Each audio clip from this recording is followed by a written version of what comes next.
মাত্র একটি ডিম দিয়ে চুলায় স্টিলের বাটির মধ্যে ভীষণ মজাদার এই নাস্তাটি কিন্তু খুব সহজে তৈরি করে নিতে পারবেন।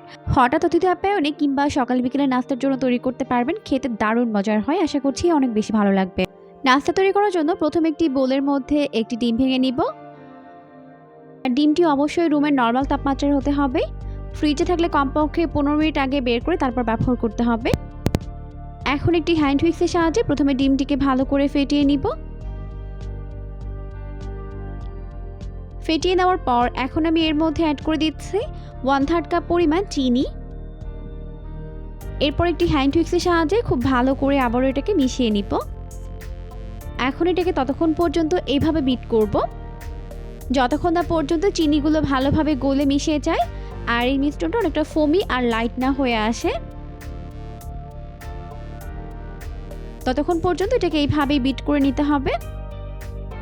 তো বিট করতে করতে একটা পর্যায়ে দেখা যাবে এরকম ফোমি আর লাইট হয়ে গেছে আর এই পর্যায়ে কিন্তু চিনিগুলো ভালোভাবে গলে মিশে গেছে।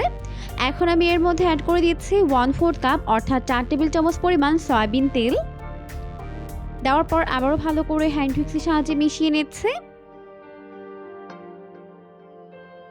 ভালো করে মিশিয়ে নেওয়ার পর এখন আমি এর মধ্যে অ্যাড করে দিচ্ছি 1/4 টিস্পুন পরিমাণ ভ্যানিলা এসেন্স। আর এটা আপনারা যে কোনো মুদি দোকানেই পেয়ে যাবেন। এখন খুব ভালো করে এটাকে মিশিয়ে নিচ্ছে। এরপর আমি এর মধ্যে শুকনো উপকরণগুলোকে অ্যাড করে দিব। তাই একটি চালনি নিলাম আর অবশ্যই চেলে দিতে হবে। দিয়ে দিলাম 1/2 কাপ পরিমাণ ময়দা, 1/4 টিস্পুন পরিমাণ দিয়ে দিলাম লবণ আর 1/2 চামচ পরিমাণ দিয়ে দিলাম বেকিং পাউডার। দিয়ে খুব ভালো করে এগুলোকে চেলে নিলাম। চেলে নেওয়ার পর এখন হ্যান্ড হুইক্সের সাহায্যে একটা সাইড থেকে এইভাবে ঘুরিয়ে ঘুরিয়ে এটাকে মিশিয়ে নিতে হবে। একটু সময় নিয়ে মেশাতে হবে যাতে করে ভেতরে কোনো লাম্পস ক্রিয়েট না হয়, সমস্ত শুকনো উপকরণ একসঙ্গে ভালো করে মিশতে পারে। তো এখন কিন্তু আমাদের একটি পারফেক্ট ব্যাটার তৈরি হয়ে গেছে, দেখতেই পাচ্ছেন। আমি এটাকে বেক করব চুলায় স্টিলের বাটির মধ্যে। তাই এখানে 3টি এরকম ছোট স্টিলের বাটি নিয়েছে। এরপর এর মধ্যে এইভাবে তেল ব্রাশ করে নিচ্ছে। তো সবগুলো বাটিতে এইভাবে তেল ব্রাশ করে নেওয়ার পর এরপর এর মধ্যে ব্যাটার দিয়ে দিব। তো 3টা বাটি সমান করে এখানে ব্যাটার দিতে হবে।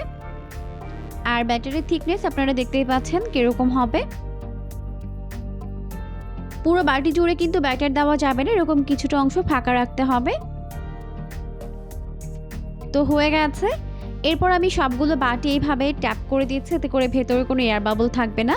এরপর চুলায় একটি প্যান বসিয়ে 5 মিনিট হাই হিটে প্রিহিট করে নিয়েছি। এখন এর মধ্যে আমি বাটিগুলোকে বসিয়ে দিচ্ছি। বাটিগুলোকে বসিয়ে দেওয়ার পর ঢাকনা দিয়ে ঢেকে আমি বেক করে নিব 30 থেকে 35 মিনিটের মতো চুলার আঁচটিকে মিডিয়াম ফ্লেমে রেখে। তো ফিরে এলাম 30 মিনিট পর আর এখন দেখতেই পাচ্ছেন কেকগুলো একদম পারফেক্টভাবে রেডি হয়ে গেছে আর কালারটিও খুবই সুন্দর এসেছে। এই পর্যায়ে আমি এটাকে চুলা থেকে নামিয়ে নিব। চুলা থেকে নামিয়ে প্রথমে ভালোভাবে ঠান্ডা করে নিব। চুলা থেকে নামিয়ে কেকগুলোকে ভালোভাবে ঠান্ডা করে নিয়েছি। এখন কেকগুলোকে মোল্ড আউট করে নিব, তাই চারপাশ থেকে এভাবে ছাড়িয়ে নিলাম। ব্যাস হয়ে গেছে। তো সেমভাবে আমি সবগুলোকে মোল্ড আউট করে নিব। তো সবগুলো কেক আমি মোল্ড আউট করে নিয়েছি আর দেখতে পাচ্ছেন কত বেশি ইয়াম্মি হয়েছে। এখন আমি কেকগুলোকে আপনাদের সাথে কেটে শেয়ার করছি। অনেক বেশি সফট আর তুলতুলে নরম, একদম পারফেক্ট হয়েছে কেকগুলো। যারা একেবারে নতুন কেক তৈরি করতে, আমি আশা করি আজকের রেসিপিটি ফলো করে আপনারাও পারফেক্টভাবে কেক তৈরি করে নিতে পারবেন। এরকমই সমস্ত আরও নতুন রেসিপি প্রতিদিন পেতে চ্যানেলটিকে অবশ্যই সাবস্ক্রাইব করে রাখবেন। পরবর্তী ভিডিও দেখার আমন্ত্রণ জানিয়ে আজকের মতো বিদায় নিচ্ছি। সবাই অনেক অনেক বেশি ভালো থাকবেন। আল্লাহ হাফেজ।